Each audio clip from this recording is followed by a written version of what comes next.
And good morning and welcome to Touch Base Daily. And I have the birthday girl on, Miss Gwendolyn Houston. Check. You're so kind. Thank you. Thank you. It is Gwendolyn's birthday, y'all. That's the first thing I Yeah. wanted to talk about. That was like out the gate. I said, oh, no need to put you in the studio. Let's keep you right there. She got, one thing about Gwendolyn. Well, there's many things, but one thing, you don't ever have to tell Gwendolyn that she's amazing. She knows it. You are right about that. Because sister, hey, look, people can't tell me nothing. You know how people try to shade you and stuff? It's like, partner, try again. Mm-hmm. If you're gonna bring it, you got to really bring it to knock this wall down. So sorry, not sorry. Not doing You that. have years of her brothers and her sister, but mainly her father and her mother. Let her know she is great. Yes. yeah. My parents set me up fairly well. If I may, really quick before you get into your hellos, I was talking with the son-in-law because we went and met the brand new grandbaby, right? He is 7 days old today. 7 days old. And we were just talking about, how do you raise Black kids in this environment? And I said, my parents told us on a consistent basis that we were handsome and that we were beautiful. Mother said that the good Lord didn't make any mistakes and they got problems. They can go talk to the good Lord about what they got a problem with. So, if you hear that enough, when you get to a certain age, even in the teenage years, yes, there is still some peer pressure, but it's really hard to make a child feel less than when your parents have told you there's nothing wrong with you. Right. And confirmed it through love and hugs and all the things. So yeah, my dad was cocky. My Uncle John was cocky. I get it honestly. I do get it honestly. The Houstons have a certain swagger. So when we walk together, we all together. Just saying. I love it. That's the first thing I noticed with Gwendolyn when I first met her. I was like, this girl is badass. Yes. She walked in the room with her hair cut and everything. I was like, wait, who's this Black woman? Yeah. Yes. The stairs, literally breaking necks. I was like, yes, I own all of this. Y'all should be happy that I'm here. Oh man, she does it. She makes the room come to attention. I love that about she's my work wife, and she's been my work wife for more than 20 plus years. That's amazing to say. I know. I mean, it's a lot. I've been writing a lot of posts, and there are some posts that are still dropping, and I can't help but get emotional because I think about the people who helped get me here. I didn't get here by myself. You know what I'm saying? That's not how that happens. We are a culmination of who we surround ourselves with, right? And I was 19 years old when I started at the Container Store. So I was very I was an open sponge. And I don't want to say easily influenced, but I peeped game. And there were certain people that I was like, I want to be like that. And then there were other people who I was like, I don't want to be like that person. I know what that looks like, and it's awful, and I don't want to be that, so I'm going to go the opposite direction. So we're a culmination of all of that. And I was there for 25 years, so a good half of my life was spent at the Container Store. I was a baby. That's right. You were there for a long time. 25 years. They were like, wait, how old are you? I only did it for 12. And then one of my friends said, my client, I say, quote, my client, she says, oh, you're leaving. You're no longer 12 years a slave. You've been set free. Oh my God.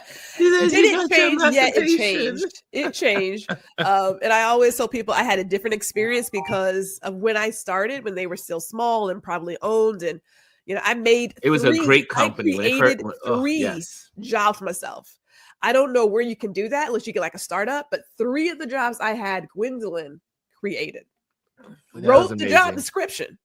We had to do a little negotiate on salary, but I was like, I want this, and I want. So yeah, so I don't know that will ever happen again for anybody else. I mean, the world is still evolving, but yeah, and there's some companies still like that out there, I'm sure somewhere, but usually it is when they're private, and it's usually when they're starting. But once they become corporate owned and have the board to answer to, then it changes. I mean, we really, when I first started at the Container Store, it was an amazing place to work, celebrating birthdays every month.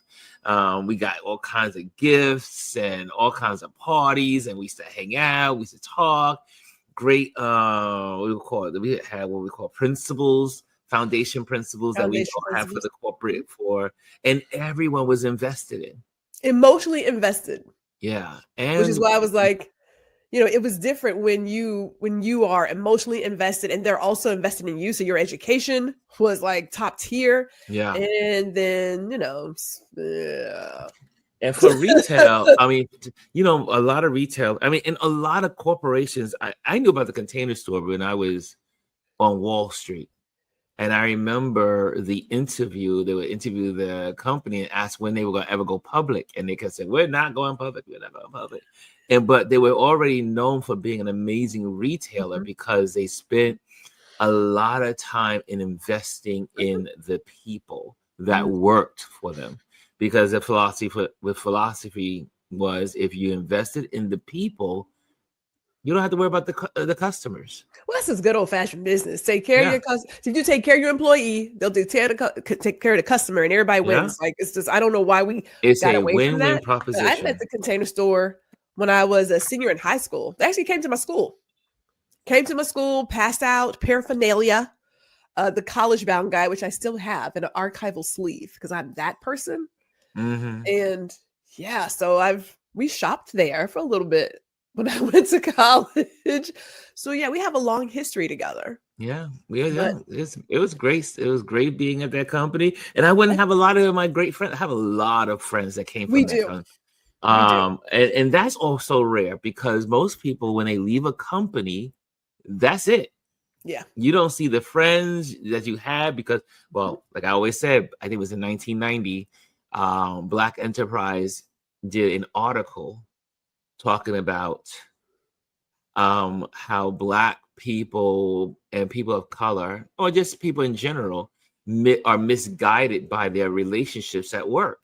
Yes. And they were saying that these relationships at work are just your coworkers, but somehow we, in our minds, think that these people are our friends, and they're not. They're not your friends. As soon as you get kicked out the building, no one's calling you. No one's saying how you doing. No one's saying hello. And that's the case in most corporations. Yeah. And businesses. So for me to have I think I have maybe 25. No, we'll go 20. About 20 good people that I'm still in contact with that I worked with at the Container Store. So there were a lot of good things there. And it's unfortunate that things changed over the years. But like I always say, all good things come to an end. Well, I mean, for the most part, it's there is still a part of me that believes you can be true to your core and still evolve and not lose your North Star. Yeah. That is possible. These are all conscious decisions to do what we have done. End of story. So the whole deal, everybody's like, but we don't have to be like everybody. We don't have to be like everybody. You can just do you and do it well and be successful. That is possible. You have to choose it. But if you want to be popular and everything else, then, que sera, sera. So there is that. There you have it. So we have Elise is away. So she's on the West Coast and doing her thing. And so she's got a lot going on her end. And so here we are. It's the two of us. Just the two. Oh, wait. I heard a doorbell. Wait. There's a doorbell. Get ready. I hear someone coming up the steps. I hear the steps. I hear them walking up the walkway. And wrong. Here we wait. Got the wrong one. Here we go. There it is. I heard somebody coming. I knew. Wait a minute. It is Elise. Good morning. Good morning. Oh, yes, we feel honored. How you doing, Elise? Well, you know it's the birthday girl. I know. Happy birthday. The birthday girl is in the building. I'm sure there's more confetti. There is. I've got 2 confetti cannons and a confetti champagne pop. Shout out to Lisa. Give me a whole Are you going to blast out one of your confettis while you're on the air? I can if you want me to. I have a whole case. She has a whole case. She is the confetti queen, y'all. I see. The confetti queen. So how is life going on the West Coast, young lady? It's going well. The weather's been nice, been beautiful, nice and sunny. Got a little warmer yesterday. Probably hit about 90. But it's, West Coast is a little different. You don't get all that humidity. Yeah, so it's a little bit different, right? So it's been good. I've seen a lot of art. I think I've gone to see art every day. I saw some of your postings. I was like, wow, this is an interesting person. Yeah, I went to see Bisa Butler's show that opened up. Everything opened on Saturday at 6. Everybody had an opening. I knew of at least 4 openings of art shows at 6:00 on Saturday. So it was like you have to pick one. So I picked one. I didn't get to hers on Saturday, but I got to see her art yesterday. And it's always funny how things work out. I went into the little bookstore, and it was just the guy in there selling stuff, and he was talking to a guy. And then I turned around, and she was behind me. Wow! It was in the middle of the day, so I was like really surprised she was there in the middle of the day. So we got a chance to talk, and she remembered me from her New York show, and she said, "You're in my video from that show, right?" I said, "Yeah, I remember seeing that." Nice. Well, before we go on, we'll say some more. We will say some good mornings. And Jazzy is the first person in the gate today. Miss Jazzy Jazz says, good morning, beautiful. And then G came in the building too. Second, Miss says good morning. And Lisa's in third. She says, good morning, Jazzy. And then she says, happy birthday, Gwendolyn. And then we got Dr. Tachi in the building. Hello, happy birthday. And Lisa says, okay, got the days all wrong. Just copy and paste my birthday wishes from the other day to today. Bryce is in the building. He says, what's up? What's up, Gwendolyn? Happy 50th birthday. Welcome to the 50th club. What's up, everybody? Wait, is Bryson, you're 50? No, Bryce is 20 in his 20s. Oh, I was like, wait a minute. I was like, he said, welcome to the 50th. I was like, wait. No, you got me stumped there. What's up, everybody? Happy Wicked Wednesday. Yeah, that would have been wicked if you were 50 years old, looking so good and young. Like, what kind of spell are you under? And I see it here. I see it. So I guess the pregnancy shot didn't pan out. Oh no, we got it.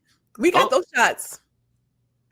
Oh, so there you go. You got that. Yes, we before it was like maybe a week and some days, and then he popped out. So yes, we got lucky. Yeah. So Kimmy Kim is in the building. She says, "Hi everyone." Dr. Tati says 25 years. That's wow. Yes. Wow. And Kimmy Kim says, happy birthday, G. And Aya. Hi, Ron, Dr. Tachi, Jazzy, Kimmy Kim, Lisa, Sealy, everyone, Touch Base Daily. Happy 50th birthday, Gwen. And here we go. Let's see. What's up? Hey, what's up, Kim? I see all the love. Good Lord, Ron. You are welcome, G. Hey, Janet is in the building. She says, greetings all. And Lisa says she loves Biza. How you say that? Basa? Is it Bisa? B-I-S-A? Bisa. No, I'm always butchering. Bisa. Yes. And then Jazzy says, happy birthday, Gwendolyn. 50th, thriving and living a life of abundance. Cheers to 50 more. Woo. That's what I said. 50 more. 50 healthy more. And Lord willing. Yes. If we can keep the world around that long, that would be good. So that would be a good thing. And bless. I see all the bless. Okay, everyone's in there greeting. Also, if you're in the building, make sure you hit the likes.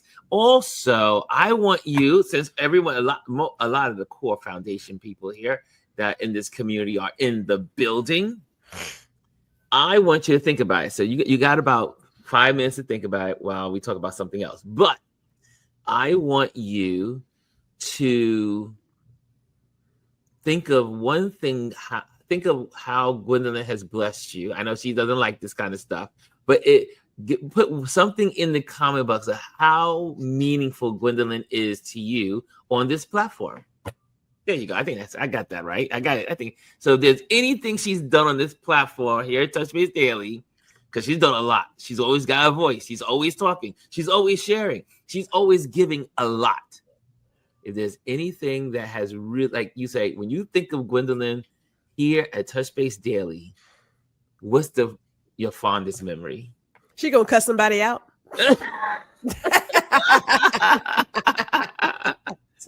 Elise, we need Elise. You gotta tip your screen so we can see you. You're like way down there. Come on, you gotta bring your screen down. See, there I am. I'm trying not to look. All my bed is back there. So how about that?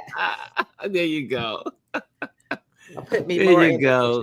And so there's a lot going on in the world. Obviously, we've been hearing about the whole Charlie Kirk stuff, and I know everyone's tired of it. But I have something that I want to bring to your attention because it's an excellent article in Vanity Fair.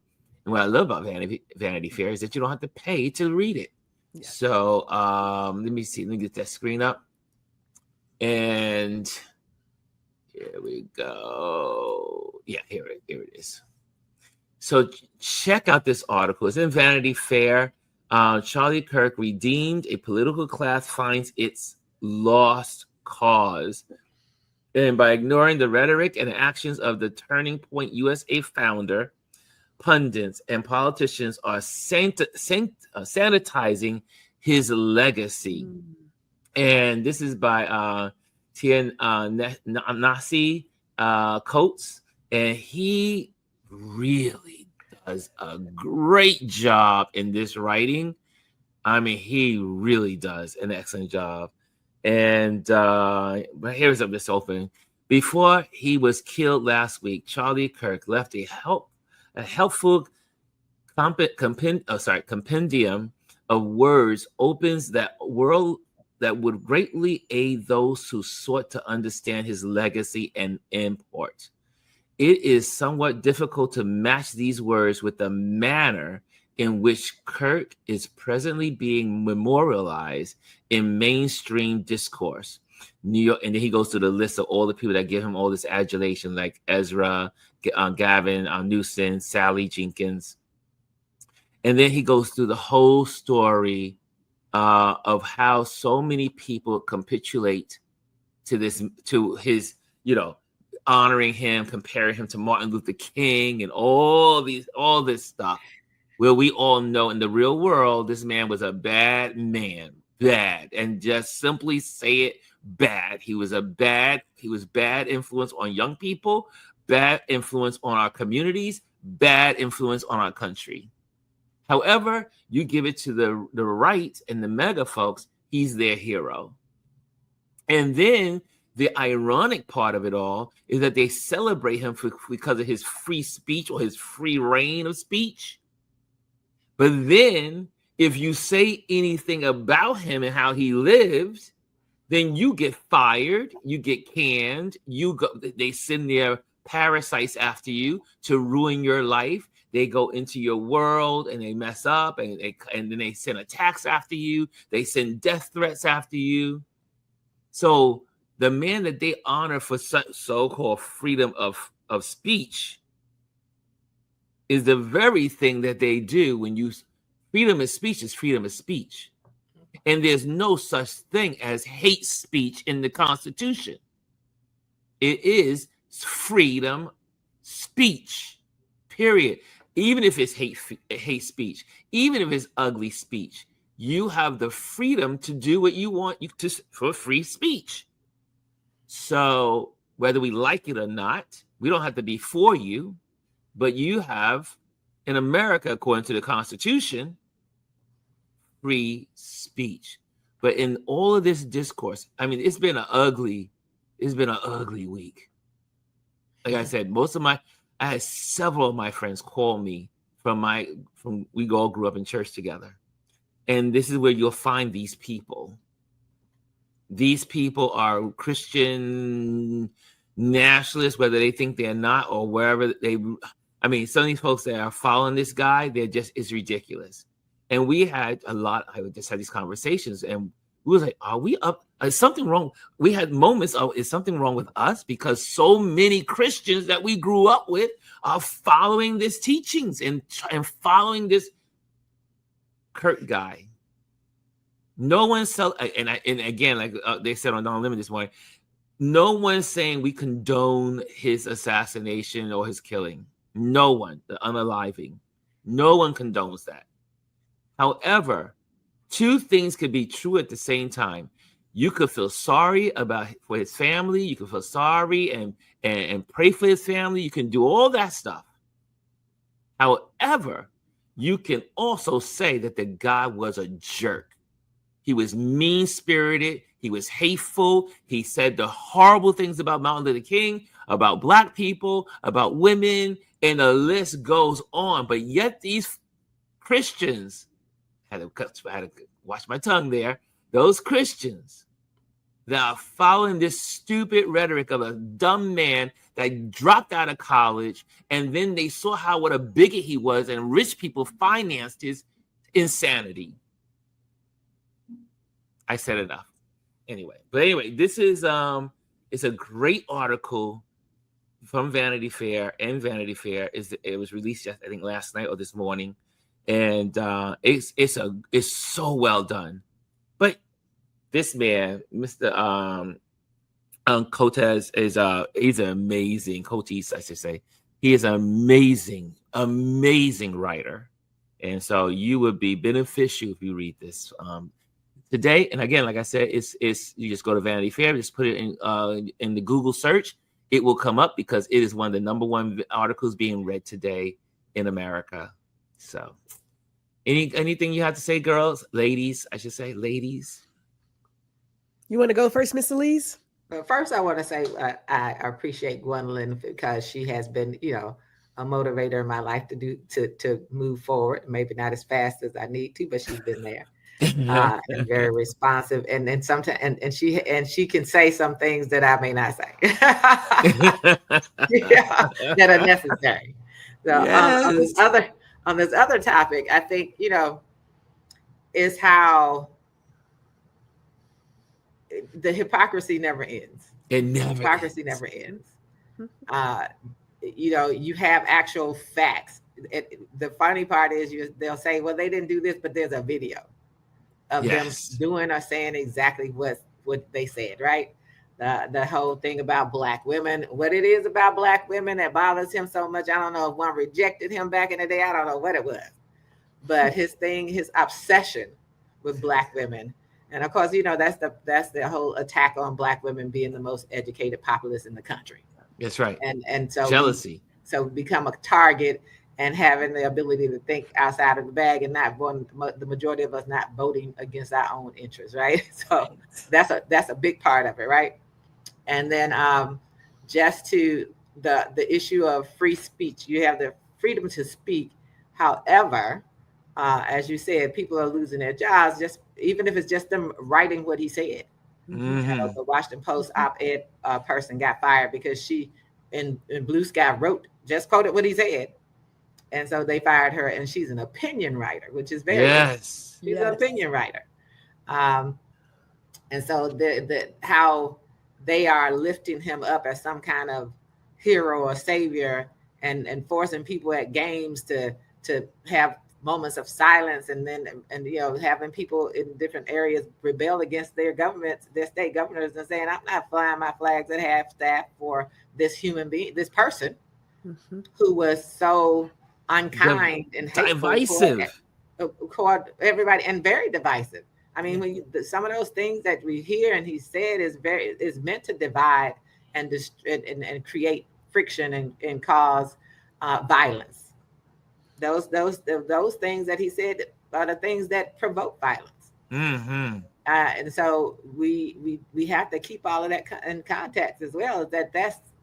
That's what it was all about, and that still is what it's about. They're still provoking violence. I mean, you have the DOJ taking down facts and data that show that these far right groups are the most violent ones, and always have been on the FBI list as the ones to watch. The white nationalist terrorist groups have always been up there, and so you take it down like it's not there. But you know, the thing that's about it is the interesting thing about it is you took it down after everybody has used it and photo and snapshot the data and talked about it since this man passed, right? Since you all started spouting the rhetoric, when you have politicians who want to come out like Nancy Mason, say all these horrific things, which aren't true. Yes. No facts, which Don Lemon called her on. You have zero facts. Even the anti-defamation, every statistical thing out there disputes what she's saying. But continue to say it because you want to continue to cause people to divide from each other and increase this hatred. And what I say to us as people is that it's time for us to understand how critical it is for us to come together as a community and truly connect. And people who are the quote unquote Christians, that's what I call them. They're quote unquote. They're not following the words of Jesus. No. They're idol worshiping. Yes. I always tell people, I refer people back to Revelation. They're doing exactly what Revelation said they would do. Mm-hmm. Those are the ones they write about. And as you talk to the people that you know in that world and think about what they're saying and how can they say these are the people that you've always known. Yes. They've always been that way. They're just at this time bold enough to show who they truly are. And I think that's what we all have to realize. And I'm always looking for the good people among them. The good people among people will come out and be good people. And they'll speak out against this stuff. They'll speak out against hatred. They'll speak out against divisiveness. But the people that you know in your from your Christian world, they have always been these people. They've always been. They're just showing you who they are. Mm-hmm. And at the same time, for me, they show you that you have no value. You're not as valuable to them as you once thought you were. Mm-hmm. That's right. It's definitely, like I said, two of my friends, close friends of mine. We've been friends. We've gone to the same church, and we've been together. Our friendships have gone more than 20 years, some 30 years. One of my friends is 40 years, and they were like, Ron, I had to go through my Facebook page. Today was a sad day. And I had to just delete. And he said, and we were just discussing that we're glad that we know who these people are now. Yeah. Like you said, Elise, this is who they've always been. Yes. They just never shared their thoughts. And they didn't feel like back in the day they had the freedom to speak what they feel. And now they get to speak what they feel.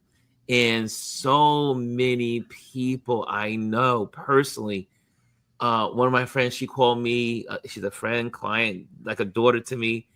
And she called me Saturday and she says, Ron, I cannot believe what I had to do this week. And we start talking. She said, I felt like I would, and she and I are always on the same page. She said, I felt like something was wrong with me. I said, for a second, I thought so too. I was like, is it us? Is it we who are living the right message and sharing love and trying to support people and encourage you? Are we the crazies? It makes you feel that because there's so many of them that we were raised in church together. And they are all, a lot of these have totally been sucked in to like, it's like a vortex. It's like something from a scientific movie, sci-fi. Go ahead, Gwen. Well, I'll start with religion first. I find it odd that people have this idea that only people who are seen as Republicans are Christian, have some sort of a lock on Christianity. I am not a Christian. Okay, I've already said that. I'm non-denominational. I was raised as a Christian. So I do read the Bible. I have a spiritual relationship with the Lord, but I celebrate Jewish holidays. Okay, so that's where we are, right? But I find it odd that if you are not, if you say that you're a Democrat, then you're clearly somebody on some demon side doing some devious things. And I'm thinking, if you look at the news, a lot of these pastors and what have you, they're on that other side. Yes. These are the folks who promote child marriage.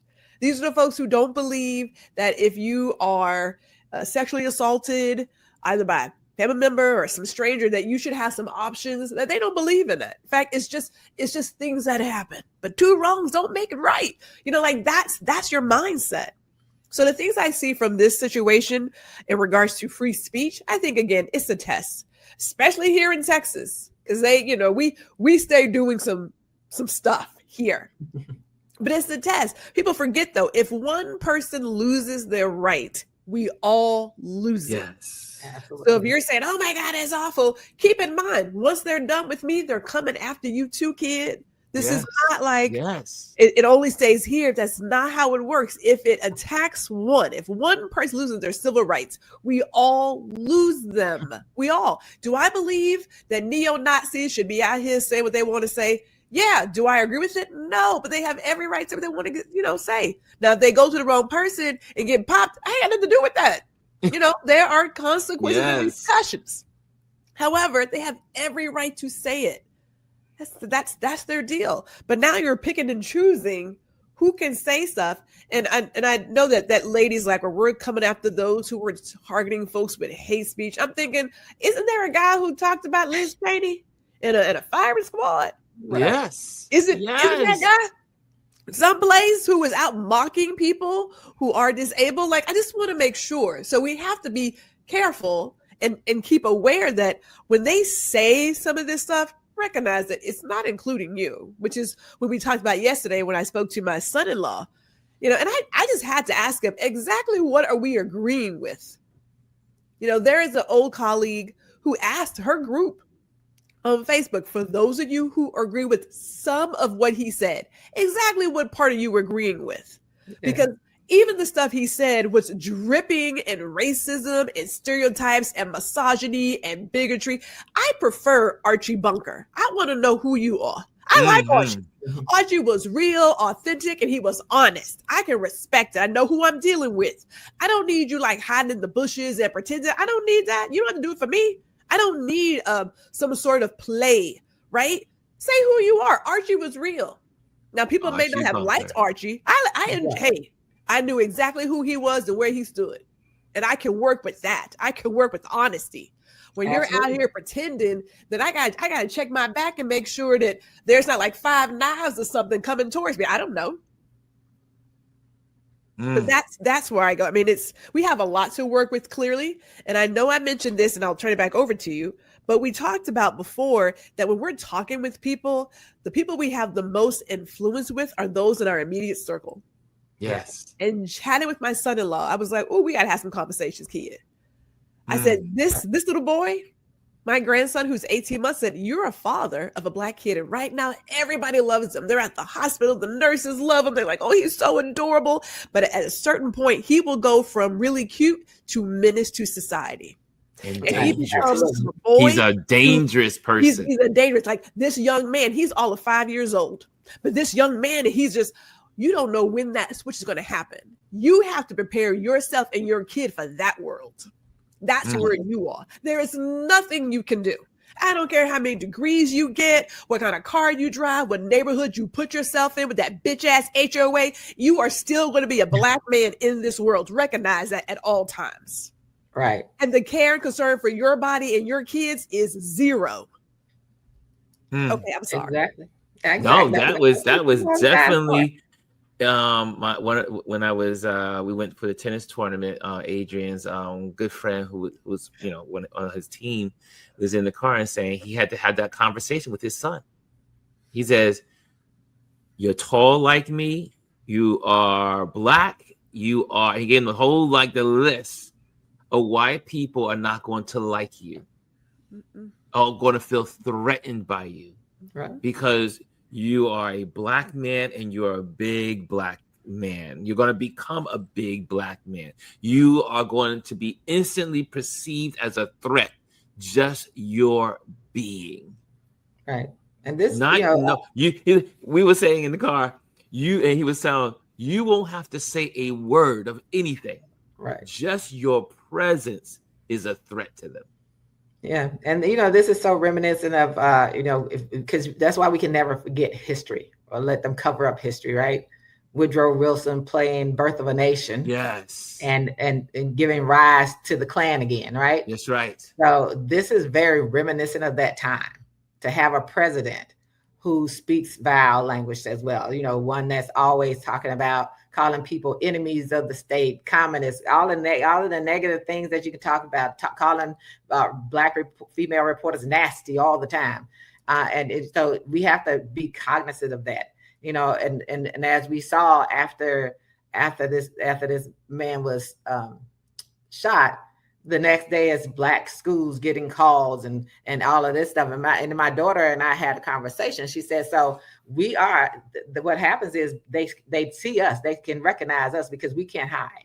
Yes. We're unlike any other group. And that's one of the things that Jane Elliott talked about.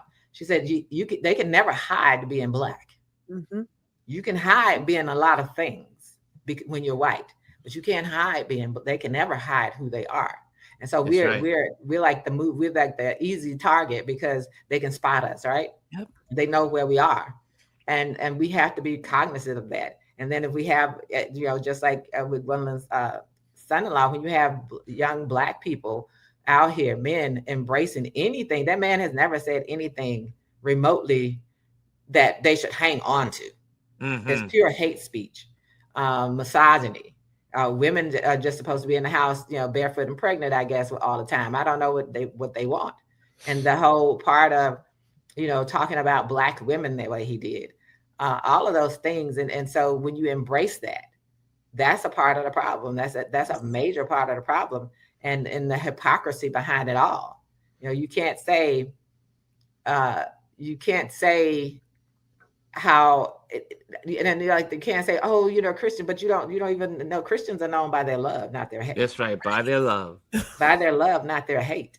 And so everyone that says that, I just want them to find that in the Bible that shows me where he is a Christian, where he's one that follows Christ. He didn't follow Christ. Mm-hmm. I'm not sure where they're looking and what they're holding on to. And of course, I know a lot of them have never read the Bible for themselves, even though they claim to be Christians. Mm-hmm, mm-hmm. They've never read it, so they can't even tell you anything about the words. And it's just for us to have to continue being very conscious of our surrounding and talking to our young people, male and female. And I see Jazzy's comment about how the child grows up to a man very quickly because, as they're 12 and 13 years old, they're already judging them like a grown man. They're already treating them as a grown up. Mm-hmm. And so it is a time for us to be cautious and be concerned and be on the lookout. And think about some of the things they're saying. If you do certain things, they're talking about, taking people's passports. I was like, wait a minute, American citizens' passport. If you think I am harming this country, you should encourage me to go someplace. Maybe you should pay for me to go someplace. You should do that instead of trying to hold me hostage. But and I have to say this, as I was talking to my daughter, I said, this is so out of Octavia Butler's book, where people who did not have and did not leave quick enough out of this country were then held hostage and put in concentration camps. This is so in that. And so when you say all those things, and we should never not take any of what they're saying lightly.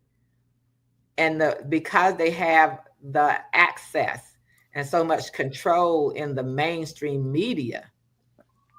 And as I reminded my husband, I say, I have to remind you that the majority of these mainstream media outlets have been infiltrated. Yes. By Rupert Murdoch's people. Yes. They're in executive leadership roles. Mm. And so, yes, they censor people, they fire people, they do all these things. So we have to be mindful of that when we're talking about mainstream media. They're not out there trying to make anything balanced. They're really pushing it to one side and telling you what you cannot say. And then, to see things like people who use chat GPT, when the man comes out and say, hey, I'm going to go through and report people. Right. Mm-hmm. Yes. Remember, he's a tech billionaire. None of the tech billionaires, all of these tech billionaires are part of this situation. Ooh. This is what Jazzy said, that it really is. And this is we are so in this.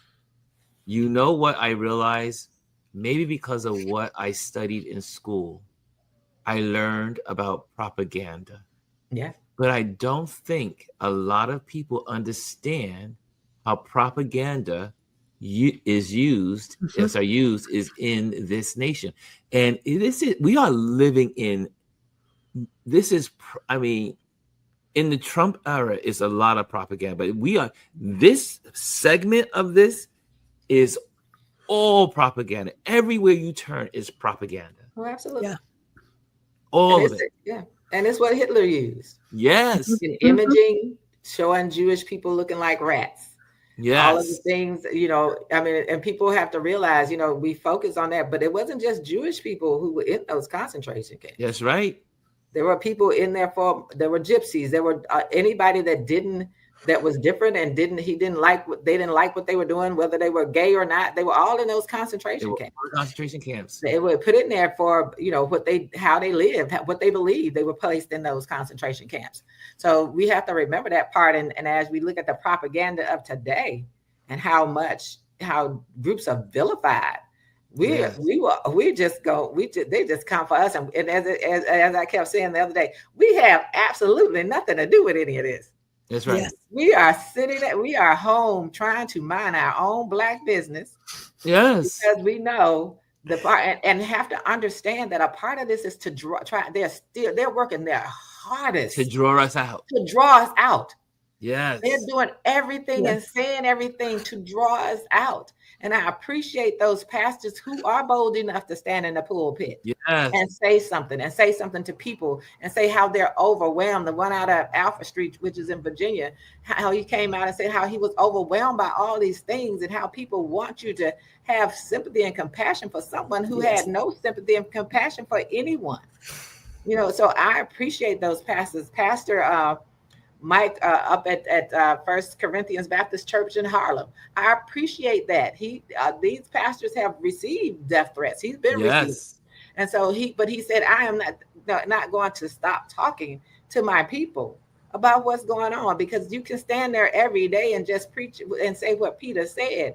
But if you never prepare your people for what's actually happening in the world and how putting all that stuff in context of life and what's going on in life right now, how, if you talk about the red letters, how they're doing everything opposite of Jesus. And if Jesus was to come here and be Jesus and look like Jesus really looked like, what he really looked like, that he'd be on one of their hit lists. He'd be locked up someplace. I always said, if they would not accept the real Jesus. And I mean, because the Revelations does give a description. Yeah. His hair was like wool. His skin was as bronze, like bronze, like polished bronze. Yes. And that brings me to another point. And Joy Reid this week. Joy Reid, I love Joy Reid. I think I love her for all that she used to do on MSNBC. I love what she's doing for her in her show right now. And she is fearless. And she gets threats. She gets threats because anyone that talks the truth against MAGA gets death threats. So you kind of say, who's the violent people? You do not see Democratic people that are independent sending death threats to anyone. Right. No. It is the opposite. The most violent people in America are white young men, Christian nationalists, or forget the Christian, just the FBI FBI statistic says white young men are the most dangerous people in the country terrorists. They are the most violent. And they've gone through the list. You didn't see a black person going into Pelosi's husband's house and taking a hammer. You didn't see black folks try to kidnap and torture the governor of Michigan. The list goes on. There's 1,000 things on a list of these MAGA fools. Death threats to all. I mean, think black folks had nothing to do with that event last week. But we're easy target because but they went after the schools the next day. Didn't even know who the shooter was. But we knew who he was. They're in Utah. They're in Utah. And the guy he easily blended in with the crowd. Okay, I'm sorry. The black people are going to be seen. We all knew who he was. But the governor's like, I was hoping it was somebody else. You knew who it was too. The fact that he said that. The fact that he said the quiet thing out loud. But can I add to that, Ron? It was someone else. Can I add to that? Can I add? Wait, before you go there, well, I'm going to say one thing. And I know everyone in this community is very, we are like, this is a scholar community. Before they knew who the shooter was, he was a liberal, he was an animal, whoever. But anyway, they were calling him every dark name in the book. Oh, he's vicious. We need to go after them. They're the evil. They're evil. They're dark. All the nasty things they said about the shooter, and did not know who the shooter was. But then I don't know if you guys all caught this. Even the shooter tone change. You didn't hear them call him an evil dog. You didn't hear them say he was nasty and evil. He was an ugly man. He was a vermin. You didn't hear all of that cleared up. Even this is the crazy part. I'm trying to scratch my crazy word. I use crazy too much. This is the barbaric mindset of these people, is that they were easily, and racism built all in it, because if it had turned out to be a black man or a person of color, he would have been a dog. He would have been a piece of trash. They would have called him a piece of dung. He would have been called every colorful word in the dictionary or out the dictionary. But as soon as they found out it was a white young man, the young shooter. He was from a great home because they were Republicans. He was from parents that voted for. He was from a great home. And everything changed. So even with the evil man killing their own. And I'll leave it at that. But go ahead, Gwendolyn. Well, you have to have a villain. That's what it is, right? It doesn't work if the villain is inside the house, right? The calls come from inside the house. So it doesn't work. And so you have to have a villain. And I think about two comments, Lisa's comment about South Carolina, and then Jazzy's comment about how they are using gaming to pass these messages. Yes, like I said before, they are dripping with stereotypes, misogyny, bigotry, all the things. So when I was having this chat on Saturday, mentioning things like people being on Section 8 and they shouldn't get reparations because they'll just go out and buy stuff. It's like, time out. All those social programs, they were not created for Black people. They were never created for us. Never. And the biggest group on welfare are white people. White people have always been. Right? But you got to have a villain. You got to have somebody who doesn't look like you to say, look this way while I'm doing all this other stuff, such as pushing through legislation that doesn't allow for any kind of reproductive health care. I don't care if it was incest, sexual assault, or if you have a pregnancy that could take your life. We want zero on the table.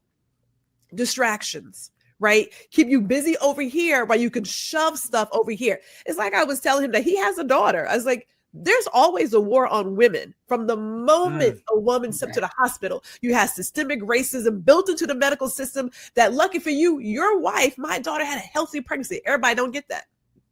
Everybody don't get it. I said, you can go on YouTube, Google, whatever, and look up the number of Black mothers who have had issues having a healthy birth, living the day after the child is born. There is records upon records. We don't get them from Louisiana because they just stopped collecting it. You can look at Mississippi, see about that mortality rate. There's a lot happening out here that when we're looking over here, all this is happening on this side over here, right? So is it easy to keep ourselves together? Probably not. You got to pace yourself. But we have to look at every single thing. And that gaming is a big one because it comes in very subtle messages. Very subtle. And you don't even pick it up. And there's a place for chat. And next thing you know, you're getting looped in and roped into stuff. And you're thinking, wait a minute, how did my kid hear about this? Of the games he's playing. And in the circles he's in that you don't even know. There's a whole community there. And I was my Uber driver. When I was coming back from the Connecticut tournament, Adrian's so kind enough to put me in an Uber and send me home. And my Uber driver, we were talking about he's a single dad, and he was saying that his son was sharing some stuff about what his son was saying. And he says, son, you need to get out and go out and play and meet people, go to the go to the park, go out to the do some things out. And he said, oh, I am going to play. I'm going to play. He's, his whole world is the computer. So there's a white kid, again, trapped into the, I don't want to say metaverse, but they're in this cyber world. And this is where all these discourse are going on. Even on the Discord app is going on as well. Yes. And these white supremacists, I'm sorry, we're not using that word.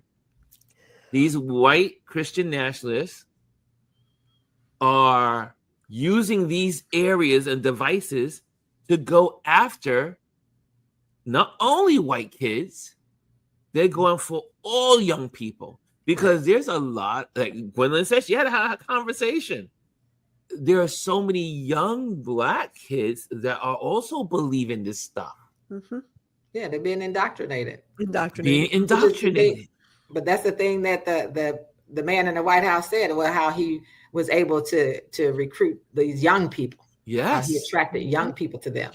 And that's the biggest thing for them. And just to think about, what they're doing inside those games. But most parents don't realize, you think they're just playing these games, but no, they're talking to people. They're talking to people. They're having conversations, and there are people in there who know these games, and they come in those games with those kids and start indoctrinating them into these beliefs. And so you do have them, and they're definitely radicalizing them and getting them to believe all of the things that they want them to believe, because they're doing it through these game chats.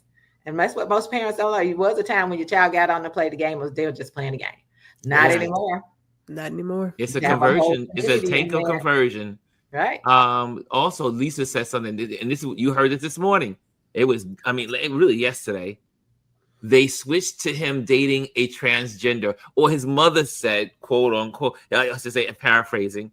His mother says to the media, our son was beginning to change his political views to being a left, and he was experimenting. His mindset was toward transgender, or that he wanted to date a transgender person. So I sat there and said, and again, notice they always got to go to this transgender thing. You gotta have a villain. You gotta have, but again,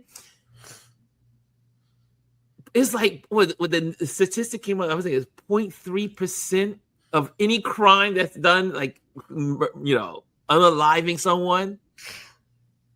0.3% is like some small tiny number with transgender. And these folks like to do this. Oh, black on black crime, black on black crime, black on black, and there is more white on white crime than anything else in America.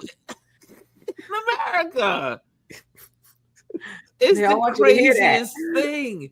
But anyway, we're gonna close out with this one. First of all, if you're here, make sure you hit the likes. Make sure you hit the likes. Make sure you hit the likes. Number 2 assignment for today is we are celebrating Gwendolyn. Today is her birthday. It is her 50th birthday. And like I said, you don't ever have to tell her she's amazing because she already knows. But if there's something that Gwendolyn has done for you on this platform by encouraging you, giving you whatever, put it in this comment box so we can celebrate it at the end. So stay to the end. We're gonna also go through some of the comments. I already have some of them up there as well, already pinned. But this is very important. And again, I say Joy Reid knocks it out the box. And it's a little lengthy. It's about 2.5 minutes long, but it is so worth it. And I want to make sure that it's part of this feed as well. And this is Joy Reid this week. I do believe it was this weekend, or it may have been Monday. Maybe it was Monday. What day is this on here? 3 days ago. 3 days ago. This is from the Joy Reid Show. And let me tell you, I love her. And face that our problem is the right. Not just the actual violence that they're doing, but the way that they're grooming young people to be violent. You all want to talk about Black culture? You want to have a conversation about hip hop culture? Let us have that in the Black community. We don't need y'all for that. You need to have a conversation about what's happening to young white men. You must have a conversation with them. You must find out why they're so angry that they're picking up the guns you're letting them get, that you're making easy for them to get. And why are so many mass shootings happen? This is an actual serious conversation we need for our country. And this conversation cannot be done by Barack Obama. Y'all are not going to listen to him. It can't really be done by Bernie Sanders, although some of them listen to him. It can't be done by AOC. Jasmine Crockett can't do it. You on the right have to do it. And I don't know if there's a conservative who has the esteem of enough fellow conservatives to make that happen. Y'all ain't going to listen to Mitt Romney. But there's got to be somebody that you guys are willing to listen to say that it's enough is enough. Why are y'all so angry? You have the White House. You have both houses of Congress. You have a Supreme Court that is completely obedient to your president. They're willing to give him unlimited power. They're willing to say that he can take SEAL Team 6 and kill anybody he wants. They were willing to affirm that. They're willing to say that ICE can racially profile anybody they want. The United States Supreme Court has said you can racially profile Latinos based on their accent or the way they look. You guys have everything you want. You have legal racial profiling. You've ended DEI. You've ended affirmative action. You get all the best jobs, even if you're not qualified. You can be a Fox Weekend host and be the Defense Department Secretary of Defense. You can be Kash Patel and be a podcaster who wants to go to Valhalla and run the FBI, as long as you're conservative. You have everything. Why are y'all so angry? What the fuck are you angry about? You've banned all of our books. You've banned Black history. You banned the 1619 Project. You don't have to compete with women for jobs. You've chased them out of the military. You've chased them out of the senior positions in the Department of Defense. You've gotten rid of all the Black history in the museums. Museums are terrified. I have contacts that I'm talking to inside of the Interior Department, people who are running all of those spaces where you can go and see a Civil War memorial or something. The people who work in these places are terrified. They're afraid to tell the real history. The people who are working for the federal government are afraid to say the word Black. You guys have canceled Black scholarships. You're damn near, I guess, ready to get rid of HBCUs. Donald Trump just recently said they're not going to fund any minority serving institution. Y'all have gotten rid of that. You've gotten rid of help for Black kids to go to college. What more do you want? What are you so angry about? I go every so often, I go and look on X Twitter. Y'all are the maddest people ever. Y'all are so angry for people who have everything. Y'all said you want your country back. You have it. The rest of us are sitting back and trying to keep our peace and preserve our peace while you all are running the country. Now, did she nail it? Yeah, absolutely. Yep, she nailed it. I said this, and it's been played everywhere. I mean, that was the best summary of where we are, white America. And she, as much as some of these people hate her they hate her in MAGA. They send her death threats. They do all kinds of stuff. They say all kinds of nasty things to her. You go on, while you're in her feed, like you look at her show, and if it's on Instagram, whatever, you'll see all the nasty stuff as it's in time. Mm-hmm. But again, I don't know why they're there. It's like, if you don't like it, why you in her feed? But again, why are these people so angry? You know, it's like, if you don't like these people, why are you lurking in the bushes? Get you some business. Like, I don't understand. Anyway, I just wanted to, guys, you can find that on the Joy Reid show. And man, I thought it was so masterfully done. I had to save it. I was like, this is like literally word for word. But anyway, this is how we're closing out. If you have anything good to say about Gwendolyn, this is your time to say it. And some people have chimed in. So let's go. Here we go. And then she's gonna pop her own confetti at the end. Janet says she pointed me in other directions. She also keeps Ron on track.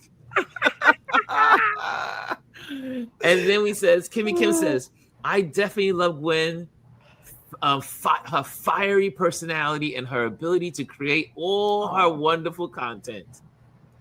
And then Kaz says, definitely her choice of colorful words that are also impactful. She is willing to take time with those willing to learn new things, set visions and goals with a twist of fun and laughter.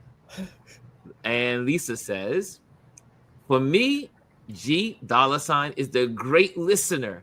She has given sound advice. She supports my business in all ways. That was G Money.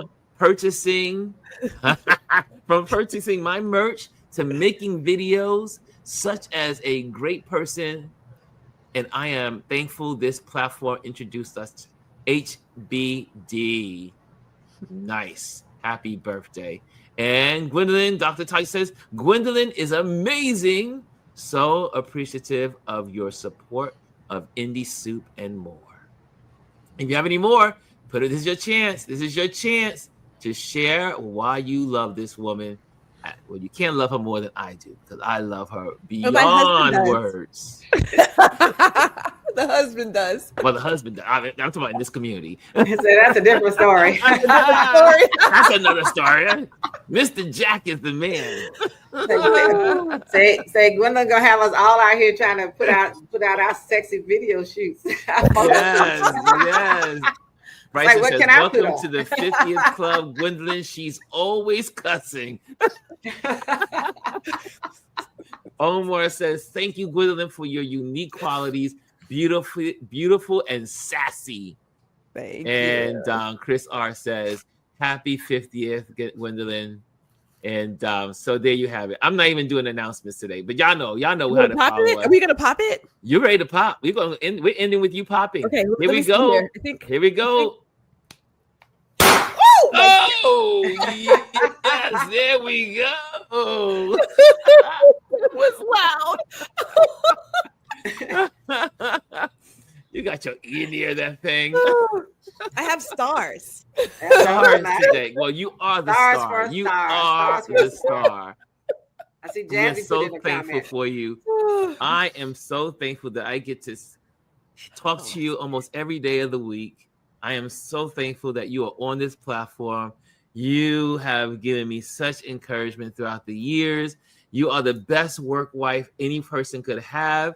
And I celebrate, it's almost 25 years of being my work wife and keeping me in check and giving me your honest opinions. I got you, bro. And supporting me in whatever endeavor I have embarked upon. You are my dearest, one of my dearest friends, if not the dearest friend. And so I am thankful to God for you. I am thankful that he put you in my life. And I'm so glad that you walked into the Container Store with that bald head and strut through the front on our meeting. And I said, who's that black girl? I got to get to know her. Thank you. And we've been friends ever since. I was like, went into the break room, saw her. I said, who are you? I said, well, your name is Gwendolyn? She said, yeah, my name is Gwendolyn. I said, okay, my name is Ron, blah, blah, blah, blah. I work here at the 6th Avenue store, yada, yada, yada. And we've been friends ever since. We have not looked back. We have not stopped being friends. She keeps me in keeps me balanced. So I'm thankful to God for you, my dearest work wife.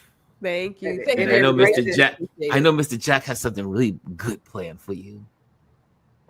And look at her face. She's like,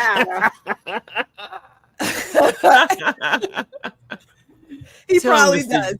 Yeah, I know he does. I know he got some box coming somewhere sometime today. There's got to be something. You know how he rolls. Yeah. He's got you. He'll get you a new camera or something. I don't know, but her husband is the best. He's so supportive. That he is. He is. I could not have said. I mean, and I'll mention this quickly. Is that Gwendolyn, when we were, we used to hang out. She was like, I ain't getting married. Ain't gonna never happen. Blah blah blah blah blah. La la la. I'm just living my best life. And then out of nowhere, Mr. Jack pops in like he just landed on the planet and just changed everything. I said, he must be an awesome man. This got to be an awesome, not just a good man, an awesome man. And he has proven to be so. And so I am very thankful for both of them. But Gwendolyn has been my right arm for decades. Yes. So, any last words, Gwendolyn? No, I just want to thank everybody. Like I said, I am a culmination of people I hang around. And so all of you are part of me. And you're why I am the way I am. So thank you. Seriously. Yeah, just amazing, Gwendolyn. Just amazing. Jazzy says, G, you are the epitome of what it means to be a community warrior. You want to see us uplifted and succeed. And for that, you are appreciated. And then all the confetti and the love and the hearts and all that good stuff. Derek says, love Gwendolyn's New York, Texas sass. There we go. And this is and Anthony said, I'm late, but good morning and happy birthday.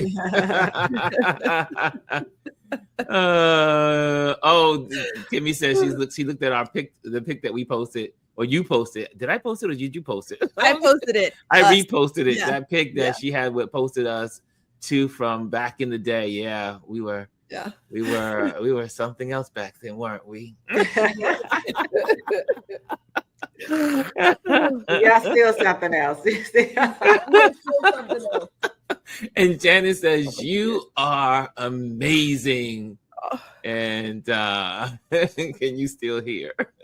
Yeah. Oh, with that popping. Yeah, it was loud. Snap. Yes, we love you. We love you, Gwendolyn. Hey, Chris is in here. He said, sorry, I couldn't be on. Gwendolyn, I love you and I appreciate you for being you.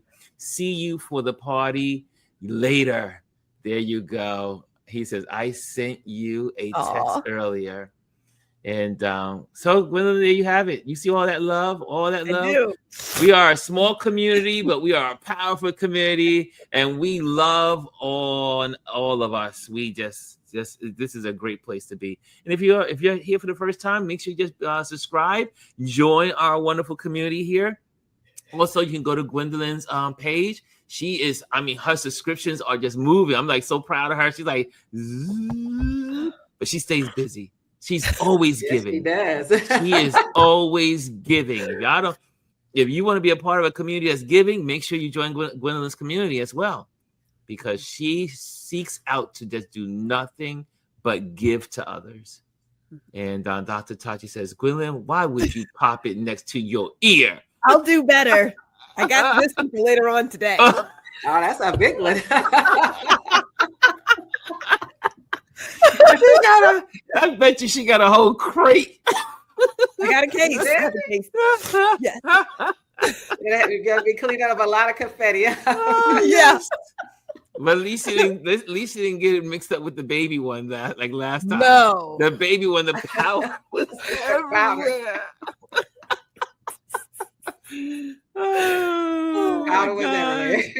Oh, goodness gracious. Okay, guys. See you guys tomorrow. Tomorrow is our Touch Base Daily.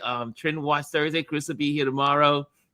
And we'll be talking about what's going on in the world. But again, you have the Vanity Fair article to look at. You also have the Joy Read. Those are where we focus today. And also, do something you love to do. Give someone a hug. Keep spreading love. Even when there's hate, we still spread love. We are the red letter followers. We love the red letters. And that's all to it. Thank you guys for joining us. Have a good day. Love you. Bye. Hello, and thank you for joining us today. Make sure you hit the like, the subscribe, and leave a comment on this video. I would love to hear from you. Thank you again. Until I see you next time.